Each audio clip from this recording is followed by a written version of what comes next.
Pour moi, c'est parti. D'accord. Donc bonjour, moi c'est Manon.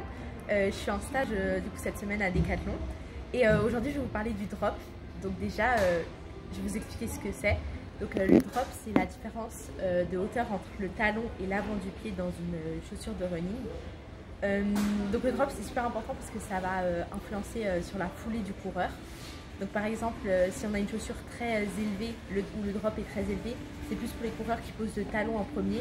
Et s'il est plus faible, c'est plus pour les coureurs qui vont poser l'avant du pied ou le milieu. Donc voilà, si le drop il est faible, ça va plus se rapprocher de la foulée naturelle. Donc c'est un petit peu mieux. Et aussi l'importance du drop chez les enfants. Pour les enfants, c'est plus conseillé d'avoir un drop faible parce que ça va se rapprocher du coup de la foulée naturelle et ça évite par exemple de déformer le pied ou la cheville ou comme ça. Donc c'est pour ça que chez les enfants on privilégie des drops faibles. Faibles, c'est à peu près entre 0 et 6 mm. Donc le drop ça se calcule en millimètres.